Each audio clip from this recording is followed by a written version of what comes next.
ध्यान करने के लिए सिद्धार्थ गौतम ने 4 सप्ताह का समय लिया। उन्होंने अंतिम संबोधि को 4 चरणों में प्राप्त कर लिया। पहली अवस्था में उन्होंने कारण और खोज पर विचार किया।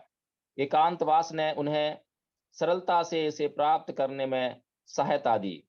दूसरी अवस्था में उन्होंने एकाग्रता को भी सम्मिलित किया। तीसरी अवस्था में उन्होंने समभाव तथा सचेतना से सहायता प्राप्त की। चौथी और अंतिम अवस्था में उन्होंने निर्मलता को समभाव में तथा समचित्तता को सचेतना में शामिल कर लिया। इस प्रकार जब चित्त एकाग्र, निर्मल, दोष रहित, दूषण रहित, ग्रहणशील, दक्ष, स्थिर, भावना रहित हो गया तो अपने उद्देश्य को भूले बिना सिद्धार्थ गौतम ने अपना सारा ध्यान उस समय के समाधान पर केंद्रित किया जो उन्हें परेशान कर रही थी। चौथे सप्ताह के अंतिम दिन की रात्रि में उन्हें ज्ञान की किरण दिखाई दी। उन्होंने जान लिया कि उनके सामने 2 समस्याएं हैं। पहली समस्या थी कि संसार में दुख है और दूसरी समस्या थी कि किस प्रकार इस दुख का अंत करके मानव जाति को सुखी बनाया जाए। इस तरह 4 सप्ताह तक लगातार ध्यान करने के बाद अंत में अंधकार विलीन हुआ, प्रकाश उत्पन्न हुआ, अविद्या दूर हुई, ज्ञान उत्पन्न हुआ।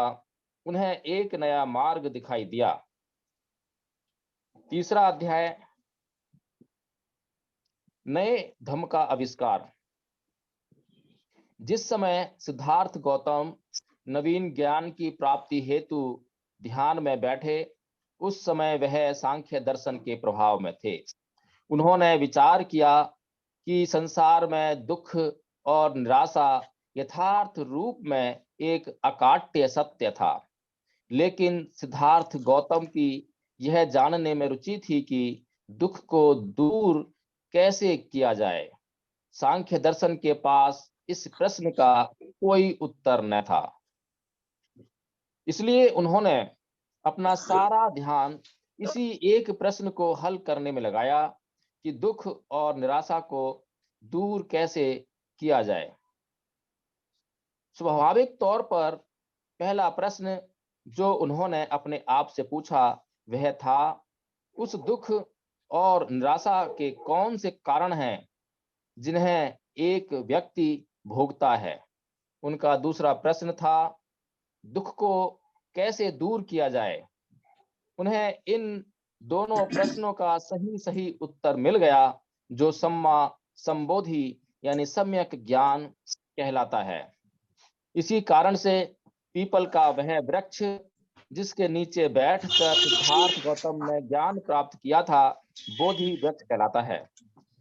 इस भाग का चौथा अध्याय है, बोधिसत्व सिद्धार्थ गौतम सम्मा संबोधि प्राप्ति के बाद बुद्ध बन गए। ज्ञान प्राप्ति से पूर्व सिद्धार्थ गौतम केवल एक बोधिसत्व थे। संबोधि प्राप्ति के बाद ही वे बुद्ध बने। बोधिसत्व कौन और क्या होते हैं? बोधिसत्व 10 पारमिताओं का पूर्ण पालन कर लेने वाले वह प्राणी हैं जो बुद्ध बनने के लिए प्रयत्नशील रहते हैं। एक बोधिसत्व कैसे बुद्ध बनते हैं? बोधिसत्व को लगातार 10 जीवन चरणों यानी अवस्थाओं तक बोधिसत्व रहना पड़ता है। बुद्ध बनने के लिए एक बोधिसत्व को क्या करना होता है? अपने प्रथम जीवन चरण में वह मुदिता यानी प्रसन्नता को प्राप्त करते हैं। जैसे सुनार सोने चांदी के मैल को दूर करता है, वैसे ही एक बोधिसत्व अपने चित्त के मैल को दूर करके इस बात को स्पष्ट रूप से देखते हैं कि जो मनुष्य चाहे पहले प्रमादी रहा हो, लेकिन यदि वह प्रमाद का त्याग कर देता है तो वह बादल मुक्त चंद्रमा की तरह इस लोक को प्रकाशित करता है। जब उन्हें इस बात का बोध होता है तो उनके मन में मुदिता उत्पन्न होती है और उनके मन में सभी प्राणियों का कल्याण करने की तीव्र इच्छा उत्पन्न होती है।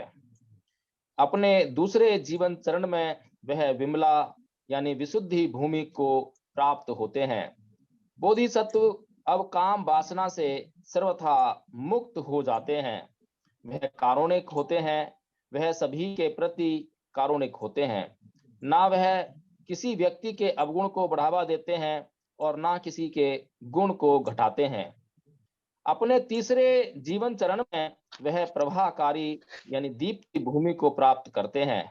इस समय बोधिसत्व की प्रज्ञा दर्पण के समान स्वच्छ हो जाती है। वह अनात्म और अनित्यता के सिद्धांत को पूरी तरह से समझ लेते हैं और हृदयस्थ कर लेते हैं। उनकी एकमात्र आकांक्षा उत्तम प्रज्ञा प्राप्त करने की होती है और इसके लिए वह सब कुछ त्यागने के लिए तैयार रहते हैं। अपने चौथे जीवन चरण में वह अचस्मती यानी प्रभा की बुद्धिमता भूमि को प्राप्त करते हैं। इस जीवन चरण में बोधिसत्व अपना सारा ध्यान अष्टांगिक मार्ग, 4 प्रकार के ध्यानों, 4 प्रकार के प्रयत्नों तथा 4 प्रकार के संकल्पों वाले और 5 प्रकार के शीलों पर केंद्रित करते हैं। 5वें जीवन चरण में वह सुदर्जया जीतने में दृढ़ता भूमि को प्राप्त करते हैं। वह सापेक्ष निरपेक्ष के बीच के संबंध को अच्छी तरह हृदयस्थ कर लेते हैं। अपने छठे जीवन चरण में वह अभिमुखी भूमि को प्राप्त होते हैं। अब इस अवस्था में चीजों के विकास, उनके कारण, 12 निदानों को हृदयस्थ करके बोधिसत्व पूरी तरह से तैयार हो जाते हैं और यह अभिमुखी नामक विज्ञान उनके मन में सभी अविद्याग्रस्त प्राणियों के लिए असीम करुणा का संचार करता है। अपने 7वें जीवन चरण में बोधिसत्व दुरंगमा यानी एकाकारता भूमि प्राप्त करते हैं। अब बोधिसत्व देश काल के बंधनों से परे हो जाते हैं। वह अनंत के साथ एक हो जाते हैं, किंतु अभी भी वह सभी प्राणियों के प्रति करुणा का भाव रखने के कारण नाम रूप बनाए रखते हैं। वह दूसरों से इसी बात में पृथक होते हैं कि अब उन्हें संसार की भव तृष्णा उसी प्रकार स्पर्श नहीं करती जिस प्रकार पानी किसी कमल के पत्तों को। वह प्राणियों की तृष्णा को शांत करते हैं। वह दानशील होते हैं। वह क्षमाशील होते हैं। वह दान, धैर्य, व्यवहार कुशलता, शक्ति, शांति, बुद्धिमता और उत्कृष्ट पैया से युक्त होते हैं। अपने इस जीवन में वह धम्म के जानकार होते हैं, लेकिन लोगों के सामने वह उसे इस ढंग से प्रस्तुत करते हैं कि लोग उसे समझ सकें। वह जानते हैं कि उन्हें कुशल तथा धैर्यवान होना चाहिए। दूसरे लोग उनके साथ कैसा भी व्यवहार करें, वह समता भावना के साथ उन्हें सहन करते हैं, क्योंकि वह जानते हैं कि अज्ञान के कारण ही वे उनके प्रयोजन को ठीक से नहीं समझ पा रहे हैं। इसके साथ साथ वह दूसरों के कल्याण की दिशा में किए गए अपने प्रयास में तनिक भी शिथिलता नहीं आने देते और ना ही वह अपने चित्त को प्रज्ञा से दूर होने देते हैं। इसलिए विपत्तियां उन्हें सुमार्ग से कभी नहीं हटा सकती। अपने 8वें जीवन चरण में वह अचल हो जाते हैं। अचल अवस्था अथवा स्थिरता में बोधिसत्व को कोई प्रयास नहीं करना पड़ता। वह स्वेच्छा से अच्छाई का पालन करते हैं। वह जो कुछ भी करते हैं उसमें सफल होते हैं। अपने 9वें जीवन चरण में वह साधुमती भूमि को प्राप्त हो जाते हैं। यह ऐसी अवस्था है जिसमें सभी धम्म या प्रणालियों को, सभी दिशाओं को गहराई से जान लेते हैं, समय की सीमाओं से परे हो जाते हैं। अपने 10वें जीवन चरण में बोधिसत्व धम्म मेघा बन जाते हैं। उन बोधिसत्व को बुद्ध की अपनी अपूर्व दृष्टि प्राप्त हो जाती है।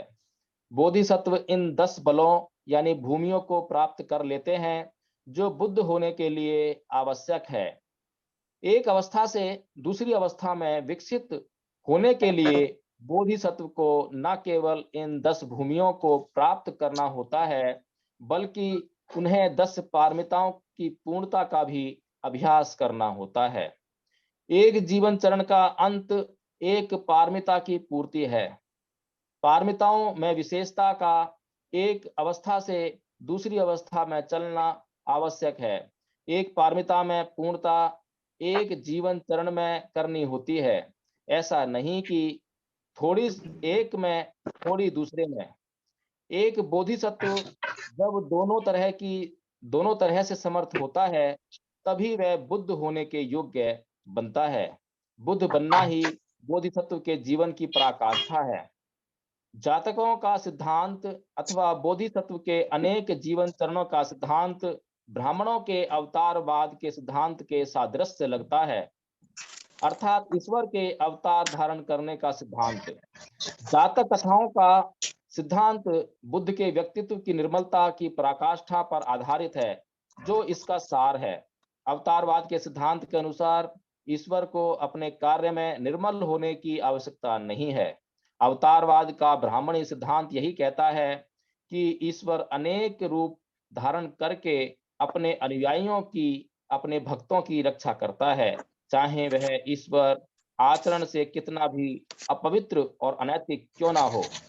बुद्ध बनने से पूर्व 10 जीवन चरण तक बोधिसत्व बने रहने की शर्त के सिद्धांत के सदृश कहीं भी कोई सिद्धांत नहीं है। कोई भी दूसरा धर्म अपने संस्थापक का ऐसी परीक्षा के लिए आह्वान नहीं करता। तो प्रिय धम्म साथियों, आज का जो ये भाग 4 था, ये समाप्त हो गया है। इसके चारों अध्याय समाप्त हो गए हैं। तो मैं माननीय अध्यक्ष जी से प्रार्थना करूंगा कि इसमें आगे कार्रवाई करें, और यदि किसी के मन में चर्चा हेतु कुछ प्रश्न हो तो वे उन्हें उठाएं, ताकि प्रश्नों पर चर्चा की जाए और उनका सम्यक हल प्राप्त किया जा सके। माननीय अध्यक्ष जी उसमें पारंगत हो जाते हैं और उसकी काफी प्रैक्टिस भी करते हैं, और उन सभी मार्गों से गुजरकर जब ये पाते हैं कि अब किसी भी प्रकार की संभावना नहीं है कि संसार में मौजूद जो भी उच्च से उच्च आचार्य हैं, उच्च से उच्च दर्शन है, उसके पास मेरे सवालों का जवाब नहीं है। और अगर उस समय हम देखें कि तथागत बुद्ध जो कि अभी सिद्धार्थ ही हैं, अगर भारत की सीमाओं तक देखें, भारत की सीमाओं के बाहर भी जाकर देखें, तो पूरी दुनिया में अब तक के इतिहास में ऐसा नहीं पाया गया है कि जो प्रश्न सिद्धार्थ के मन में थे, उनका जवाब किसी भी दर्शन, चाहे वो पूरी दुनिया में किसी भी देश के इतिहास में हम जाकर देख रहे हैं, तो किसी के पास भी उसका जवाब नहीं है। और जहां तक मैं समझता हूं कि वे प्रश्न भी किसी दर्शन के पास नहीं थे। अगर किसी दर्शन के पास प्रश्न भी होते तो शायद उनकी खोज में वे लगे होते। तो बहुत ही मौलिक प्रश्न था, और बहुत ही मौलिक खोज के लिए सिद्धार्थ जो है अपने आप को जो है विभिन्न तपस्या मार्गों में, विभिन्न आचार्यों के बताए गए मार्गों में, विभिन्न दर्शनों में प्रयुक्त करके यह पाते हैं कि सभी दर्शन जो है मेरे भीतर जो प्रश्न है उनके जवाब देने के लिए विफल है।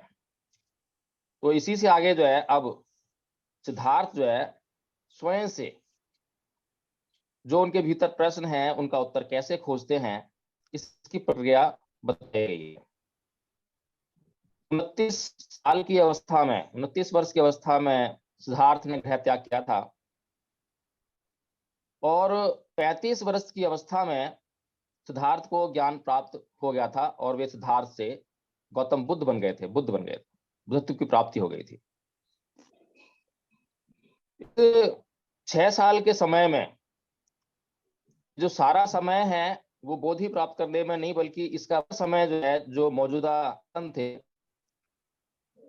उनको देखने में, उनको परखने में, उनकी क्रियाओं से गुजरने में लगा। और आप देखेंगे कि अब जो समय है जिसमें उनको संबोधि प्राप्त हो रही है, वह काफी कम समय है। 4 हफ्ते के समय में वे जो है अभी प्रतिज्ञा करेंगे, संकल्पित होंगे और उसके बाद जो है आसन पर बैठकर उस संबोधि को प्राप्त करेंगे। तो जो पहला अध्याय है उसका नाम है नए प्रकाश के लिए ध्यान। भोजन द्वारा नई शक्ति प्राप्त करके सिद्धार्थ गौतम अपने पूर्व अनुभवों पर विचार करने के लिए बैठ गए। उन्होंने अनुभव किया कि अब तक के अपनाए गए सभी मार्ग विफल रहे। विफलता भी ऐसी सीमा तक थी कि वह किसी को भी पूर्ण रूप से निराश कर सकती थी। निसंदेह वह भी दुखी थे, किंतु निराशा उन्हें छू तक नहीं पाई। वह मार्ग को पा लेने सदा आशावान थे, यहां तक कि जिस दिन उन्होंने सुजाता की दी हुई खीर ग्रहण की थी, उस रात उन्होंने 5 स्वप्न देखे। जब वह जागे तो उन्होंने अपने स्वप्नों की यही व्याख्या की कि उन्हें अवश्य ही संबोधि लाभ प्राप्त होकर रहेगा। आशा और संकल्प को सुदृढ़ कर उन्होंने उर्मिला को छोड़ दिया और सायंकाल चौड़े मार्ग के साथ साथ पथ पर चलते हुए बोध गया पहुंचे। वहां उन्होंने एक पीपल का वृक्ष देखा। उन्होंने नए प्रकाश की प्राप्ति की आशा में वृक्ष के नीचे बैठकर ध्यान लगाने का विचार किया, ताकि उनकी सहायता से समस्या के समाधान का मार्ग मिल सके। अन्य चारों दिशाओं पर विचार करके उन्होंने पूर्व दिशा को चुना, जिसे क्लेशों यानी कि चित्त मलों में सभी ऋषियों ने इससे पूर्व चुना था। उस पीपल के वृक्ष के नीचे सिद्धार्थ गौतम के ऊपर पैर रखकर सिद्धार्थ गौतम पैर के ऊपर पैर रखकर सीधे बैठ गए। संबोधि करने का दृढ़ संकल्प करके उन्होंने स्वयं से कहा, चाहे हैं कि जो मेरे पास प्रश्न हैं उनकी जानकारी जो मौजूदा जो आचार्य हैं, मौजूदा जो दर्शन है, जो चौथा भाग शुरू हो रहा है आज, इसमें 3 अध्याय हैं। जो चौथा भाग है उसका जो शीर्षक है वो प्राप्ति और नए मार्ग का दर्शन। जिस प्रकार से पूर्व के अध्यायों में हमने देखा कि जो सिद्धार्थ हैं वो ज्ञान प्राप्ति के लिए विभिन्न आचार्यों की शरण में जाने का प्रयास करते हैं। पहले संसार में लोगों ने किया है। हिंदू धर्म का सेफ्रन रेवोल्यूशन से यानी भगवा क्रांति से कोई लेना देना नहीं है। अगर भगवा क्रांति का इसको हम डिफाइन करने का प्रयास करें, इसकी परिभाषा इसको परिभाषित करने का प्रयास करें, तो ये जो हिंदू सिद्धांत है, हिंदू लोग जो बोलते हैं भगवा जो कहते हैं, हाँ, इनको भगवा आतंकवाद कहा जा सकता है। भगवा आतंकवाद और भगवा क्रांति में हमें डिफरेंशिएट करना पड़ेगा। हिंदुओं की भगवा आतंकवादी कार्रवाई है, गतिविधियां हैं, ऐसा कहना चाहिए। लेकिन हमारी जो है भगवा क्रांति है, और भगवा का जो अर्थ है, भगवा भगवान शब्द से जो है लिया गया है। तो भगवा का जो अर्थ है, भगवान शब्द का जो अर्थ हमने जो बताया था पहले, जो समझ में आता है कि भग रागो भग दोषो भग मोहो, यानी जिसने राग का, द्वेष का और मोह का भगन कर दिया है, त्याग कर दिया है, जो पूर्णतः उससे मुक्त हो गया है, वह भगवान है। और भगवा के लिए, जिसको भगवा कहते हैं, उसको पाली में कासाय वस्त्र कहते हैं। तो भगवा धारण करने के लिए जो भगवान बुद्ध ने धम्पद में कहा है कि योचे वंत कस्सा व सीलेसु सुषमाहितो उपेतो दम सच्चेन सैवे कासा बम रहती, यानी कि जो सीलों पर प्रतिष्ठित नहीं है, जो सत्य को नहीं जानता है, जो सदाचरण का आचरण नहीं करता है, सदाचरण का पालन नहीं करता है, ऐसे माइक खोलिए सर जी, अपना माइक खोलिए सर। जी जी जी, मैं इतनी देर से बोल रहा था, शायद आवाज नहीं आई है। आ रही है, आ आप लोगों ने रही सुनाना है सब कुछ जो है जी। एक लाइन नहीं आया है। भगवा को पूरी आवाज डिफाइन आ रही करते हैं जी। रिपीट करना जब हम दोबारा। भगवा को डिफाइन, दोबारा बोलूं? हेलो, नहीं सर, सर, आप लगातार आ रही थी, थोड़ा बीच सा में बोलिए। कटी थी 2-4 सेकंड के लिए। जी जी रखिए बात अपनी। जी जी, बहुत धन्यवाद। तो जब हम भगवा को डिफाइन करेंगे और पानी का पानी हो जाएगा। हमें आपत्ति नहीं होनी चाहिए अगर हिंदू लोग भी भगवा क्रांति करते हैं, तो हमें क्या आपत्ति होगी? अच्छे विचारों का प्रचार प्रसार अगर कोई करता है, इस देश में सुख शांति और समृद्धि का माहौल पैदा करने का कोई भी प्रयास करता है, तो हमें उसको बहुत बहुत साधुवाद करना चाहिए, उसके साथ सम्मिलित हो जाना चाहिए, उसको अपने साथ सम्मिलित कर लेना चाहिए। हमें ऐसी अच्छी भावनाओं के साथ जो है अपने मार्ग को जो है प्रशस्त करना चाहिए, ना कि हम जो है अपने मन ऐसे विचार लेकर आए और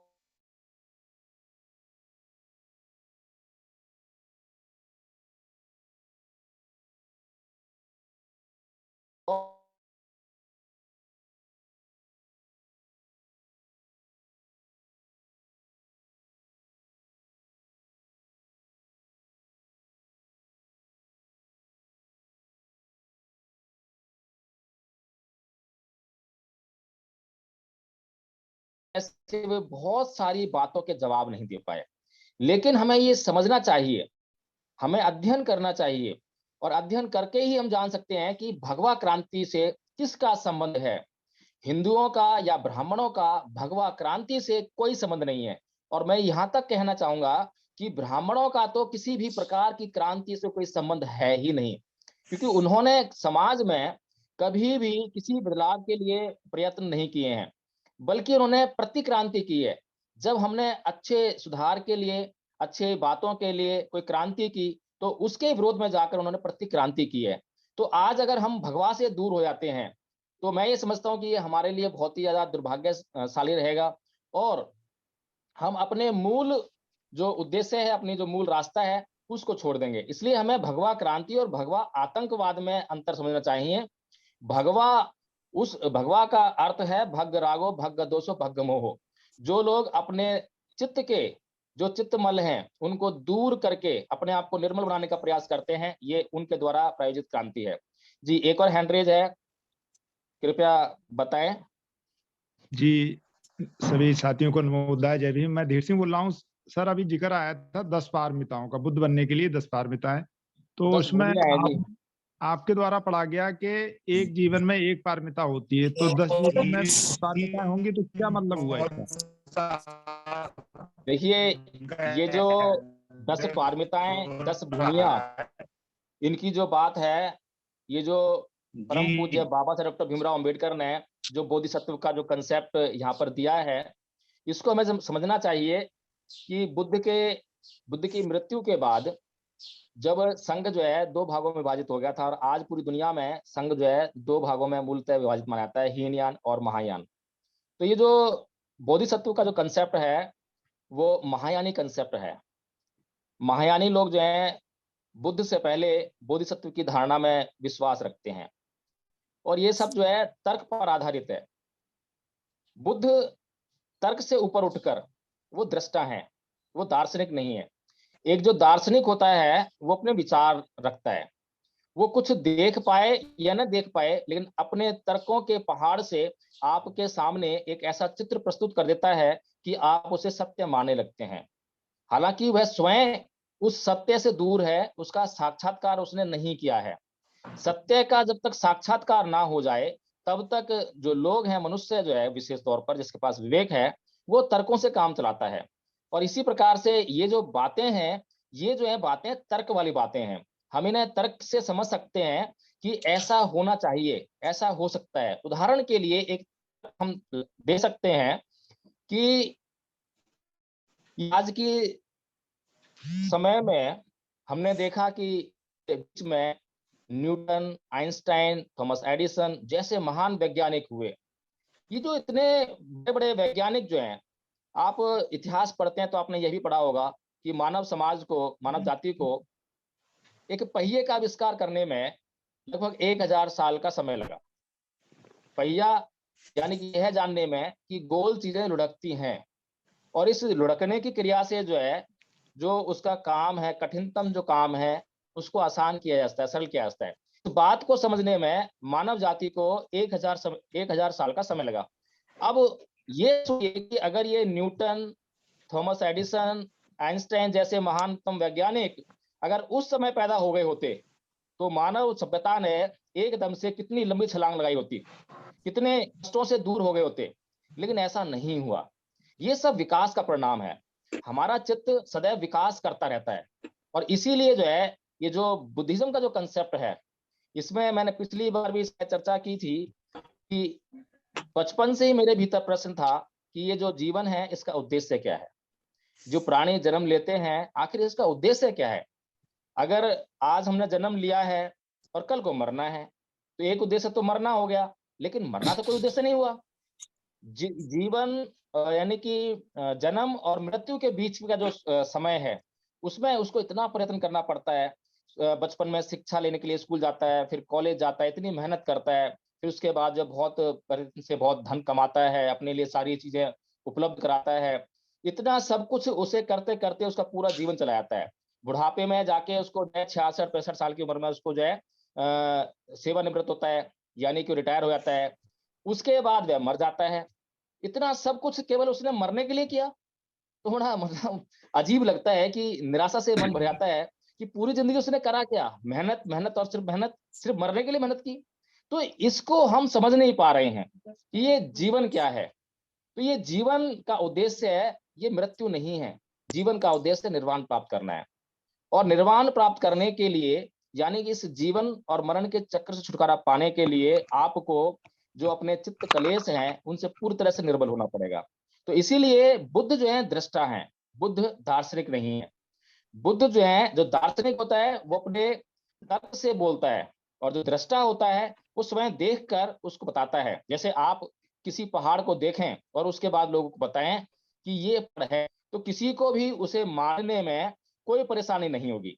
लेकिन आप जो है घर बैठे बैठे, यहाँ दिल्ली बैठे बैठे, और लोगों को बताएं कि पहाड़ ऊंचे होते हैं, पहाड़ गोल होते हैं, पहाड़ नुकीले होते हैं, पहाड़ ऐसे होते हैं, तो ये जो आप अपने जो तर्क क्षमता है, अपना जो विवेक है, उसके आधार पर पहाड़ को परिभाषित करने का काम कर रहे हैं। तो उस पर जो है कोई व्यक्ति यकीन भी ला सकता है और नहीं भी ला सकता है। ये आपके तर्क की जो पराकाष्ठा है, या तर्क की जो उच्चता, या तर्क का जो डिग्री है, उस पर डिपेंड करेगा कि आप कितना समझा पाने में सफल हो पाते हैं। इस तरह से हम देखते हैं कि जैसे कि आपके एक दार्शनिक हैं, अभी बहुत ही ज्यादा, अभी उनकी मृत्यु हुई है, ओशो। ओशो ने जो है बहुत बड़े बड़े तर्क, और आप जब ओशो को सुनेंगे तो ऐसा लगेगा बस यही सच है, इसके अलावा कुछ सच नहीं है, और क्या दार्शनिक है। लेकिन जब वो बुद्ध की बातों को जब डिफाइन करते हैं, तो बहुत सारी बातें बुद्ध के ही सिद्धांतों से मेल नहीं खाती हैं। तो इसलिए साथियों, हमें जो ये जो 10 भूमियों की बात है, 10 पारमिताओं की बात है, ये सब जो है उस जो स्थिति है, जो वो निर्माण की जो है, उसको प्राप्त करने के लिए स्थितियां हैं।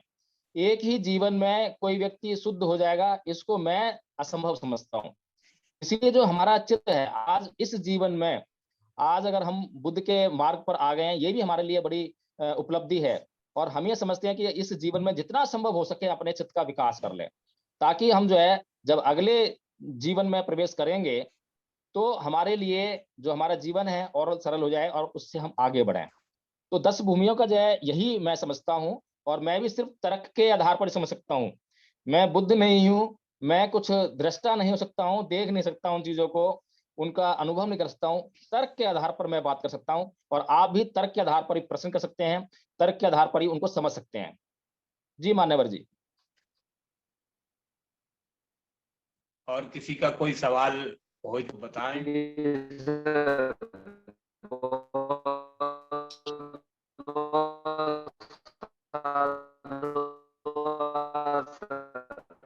आपकी आवाज नहीं आ रही आवाज ओम नहीं आ प्रकाश रही। सर जी। हाँ हाँ, तो ये मेरा एक प्रश्न है कि जो पुनर्जन्म की हम बात करते हैं, गौतम बुद्ध ने पुनर्जन्म को माना है या नहीं माना है? माना है तो किस रूप में माना है, उसको थोड़ा डिफाइन करें, जिससे कि हमारे हमको और हमारे दर्शकों को, श्रोताओं को भी जो है स्पष्ट हो कि वास्तव में जी, जी। पुनर्जन्म को भगवान बुद्ध ने किस रूप में लिया। देखिए, पुनर्जन्म पर बात करने के लिए सबसे पहले हमें पुनर्जन्म शब्द की हमें जो है परिभाषा करनी पड़ेगी। ये सराउंडिंग साउंड आ रही है। जो पुनर्जन्म ये हम समझ किस बात को रहे हैं? जो हम समझ रहे हैं क्या वही उसी की बात कर रहे हैं, कुछ और बात कर रहे हैं? तो पुनर्जन्म के आधार पर जो है अगर हम बात करें, तो इस दुनिया में जितने भी ये धर्म हैं, संप्रदाय हैं, सबके पास पुनर्जन्म की अपनी एक थ्योरी है और बुद्ध की भी अपनी पुनर्जन्म की एक थ्योरी है। तो जो हिंदुओं की जो पुनर्जन्म की थ्योरी है, वो आत्मा को उसका आधार मानते हैं और आत्मा को परिभाषित करते हुए वे यह कहते हैं कि आत्मा ना जीती है, ना मरती है, ना कुछ खाती है, ना पीती है, वो एक स्थिर चीज है। लेकिन जो बुद्ध जो पुनर्जन्म का सिद्धांत बताते हैं, बुद्ध के पुनर्जन्म के सिद्धांत के अनुसार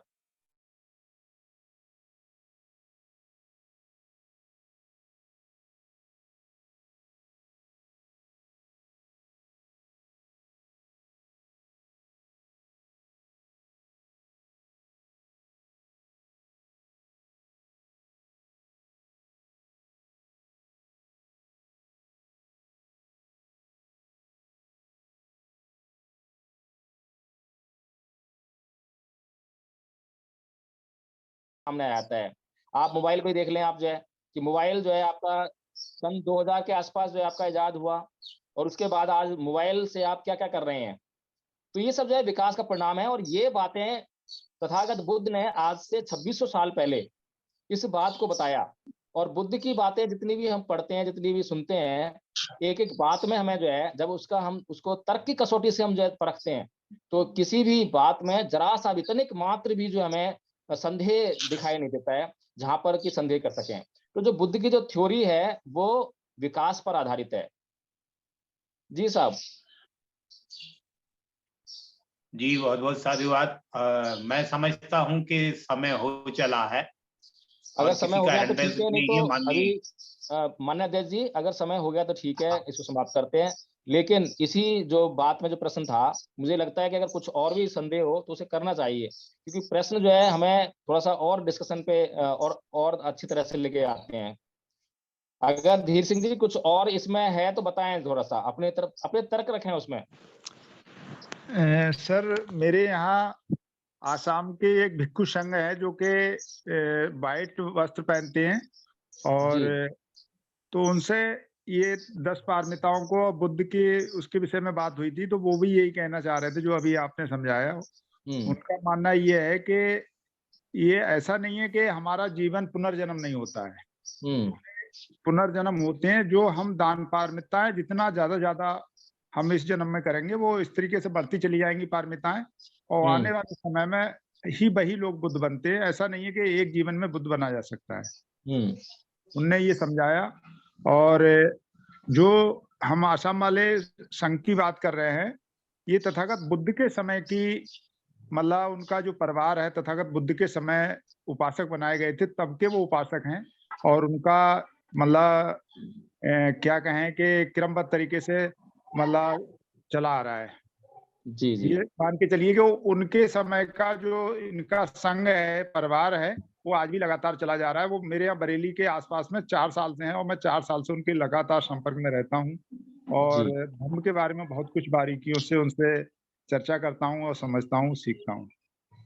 जी। इसमें जो 10 पारमिताएँ हैं, किसी एक पारमिता पर नहीं बल्कि सभी पारमिताओं में जब पारंगत होना पड़ता है, परिपूर्ण होना पड़ता है। जब 10 पारमिताएँ परिपूर्ण हो जाएँगी तो आप खुद से महसूस करेंगे, खुद से सोच सकते हैं, समझ सकते हैं कि हमारे जो चित्तमल हैं, पूरी तरह से नष्ट हो जाते हैं। हमारा चित्त जो है पूरी तरह से निर्मल हो जाता है और जब चित्त निर्मल हो जाता है, तो हमारे जितने भी मानसिक कष्ट हैं, वो स्वतः दूर हो जाते हैं। तो निर्वाण तो होता है या नहीं होता मैं नहीं जानता, लेकिन कम से कम जो मानसिक कष्ट हैं, उनसे तो मुक्ति मिल जाती है। जी अध्यक्ष जी आगे कार्रवाई करें। जी माननीय अध्यक्ष जी, पुनर्जन्म के अब माननीय अध्यक्ष जी से मैं अनुरोध करता हूँ कि आज की जो मीटिंग का आप अध्यक्षता कर रहे हैं, अध्यक्ष जी उद्बोधन के लिए माननीय के बॉस साहब आए और आज की बात रखें।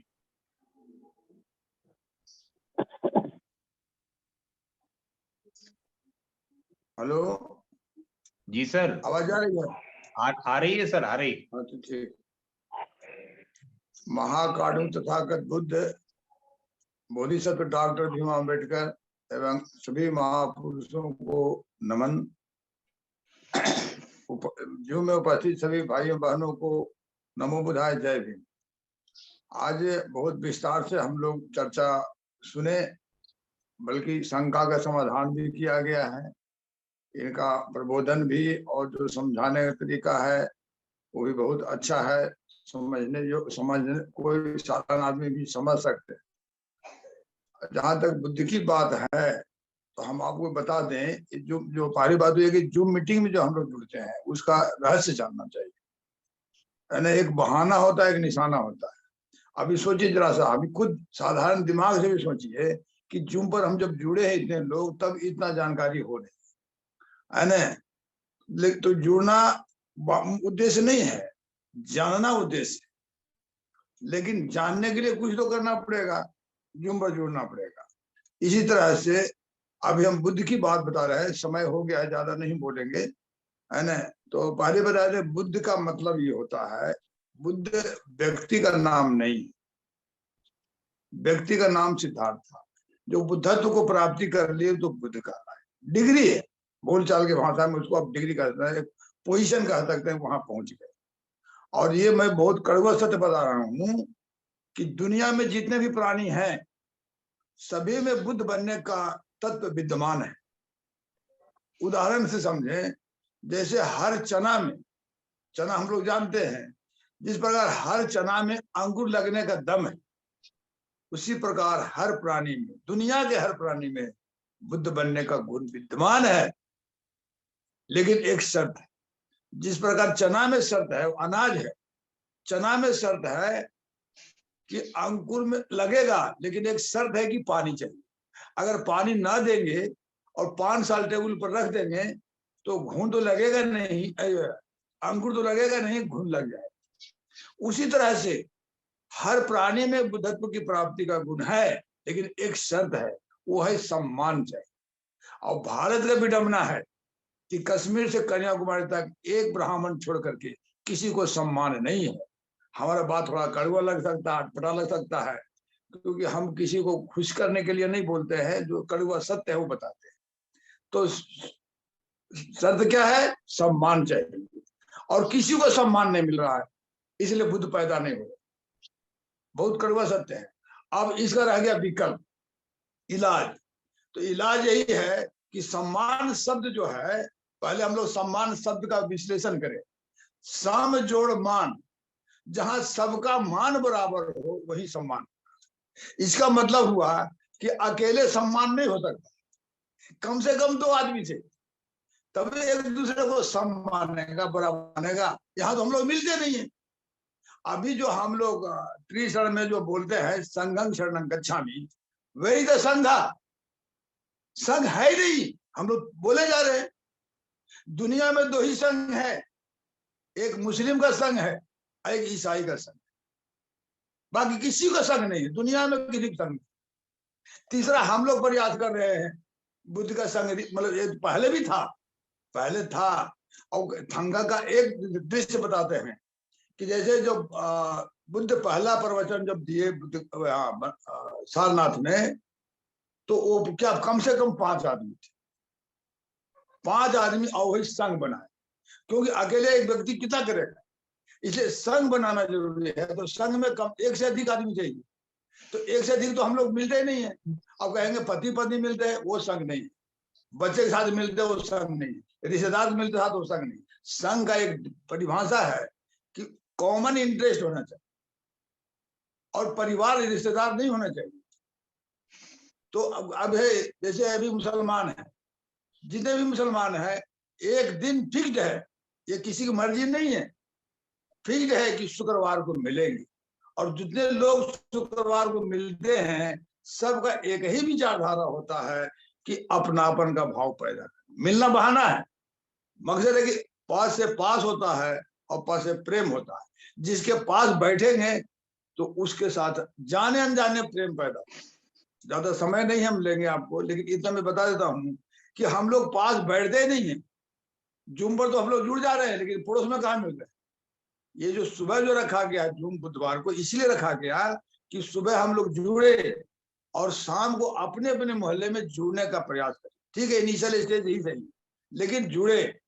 और उस जुड़ने से क्या होगा, संघ का मतलब होगा कि एक दृष्टिकोण होना चाहिए सबका। जितने भी लोग जुड़ेंगे, अभी जितने हम लोग जूम पर जुड़े हुए हैं, सबका एक ही दृष्टिकोण है कि हमें बुद्धत्व की प्राप्ति करनी है या बुद्ध की ओर हमें चलना है। तो कैसे? एक सभ्य जीवन जीना। बुद्धत्व की ओर जाना बहाना है, निशाना है कि हम एक सभ्य जीवन जिए। और सभ्य के लिए सभा होना बहुत जरूरी। बिना सभा का सभ्य हो ही नहीं सकता। तो अब हम लोग सभा करते नहीं है, इसलिए हम लोग को प्रयास होना चाहिए कि पूरे देश में और पूरे दुनिया में हम लोग एक नियम जैसे बनाए हैं कि बुद्ध गौतम के नाम बुधवार के शाम देश के हर गांव में सामूहिक वंदना का। ये अगर हम लोग करेंगे तो टाइम लगेगा, टाइम की चिंता नहीं, हमें लगेगा। लेकिन अगर सही दिशा में चलेंगे, आज नहीं तो 10 साल बाद, 20 साल बाद, 50 साल बाद, 100 साल बाद तो कम से कम आ जाएगा। अब शुक्रवार कब तय हुआ हमको पता नहीं, मुसलमानों भी नहीं पता होगा, लेकिन शुक्रवार एक संगठित तो हो रहा है। अब एक दिन हो रहा है, देखिए मनमानी नहीं हो रहा। अभी हम लोग जो जिस कल्चर में रह रहे हैं, ये प्राइवेट गाड़ी, जिस दिन ब्राह्मण जाएगा उस दिन हो, ये प्राइवेट गाड़ी है। पब्लिक, वो मुसलमान और क्रिश्चियन जो समुदाय है वो सरकारी गाड़ी कहिए कि टाइम से है। वो पीएम डीएम सीएम की मर्जी नहीं चलेगी, बादशाह की मर्जी नहीं चलेगी। लेकिन शुक्रवार है तो बादशाह को शुक्रवार को आना पड़ेगा।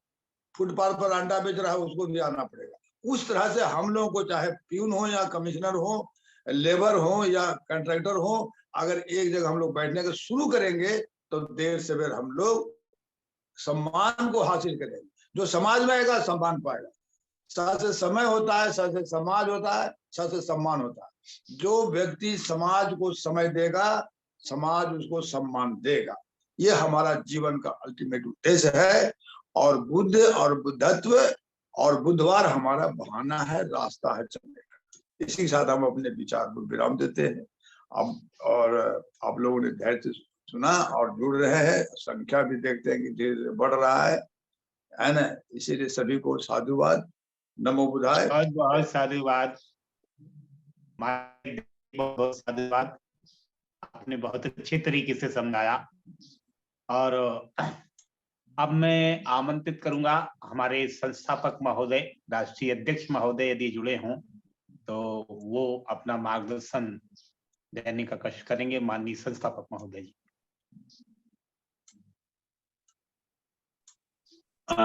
भारती जी, सभ्य सत्ता कराओ अब। जी जी जी जी, समय बहुत हो गया। तो जैसा कि निर्देश प्राप्त हुआ है, सभी साथियों से मेरा करबद्ध आग्रह है, सभ्य सत्ता करेंगे, हम कार्यक्रम समाप्त करेंगे।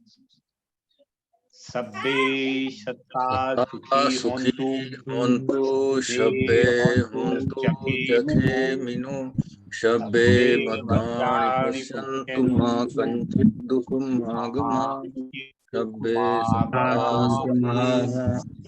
सत्ता सुखी होन्तु, सभ्ये होन्तु जखेमिनो, सभ्ये भद्राणि पश्यन्तु मा किंचित् दुःखमागमात्, सभ्ये सत्ता सुखी होन्तु, सभ्ये होन्तु जखेमिनो, सभ्ये भद्राणि पश्यन्तु मा किंचित् दुःखमागमात्। साधु साधु साधु, धम नमामि, धम्मं नमामि, संघं नमामि। सबका मंगल, सबका मंगल हो, सबका मंगल। जय भीम, जय।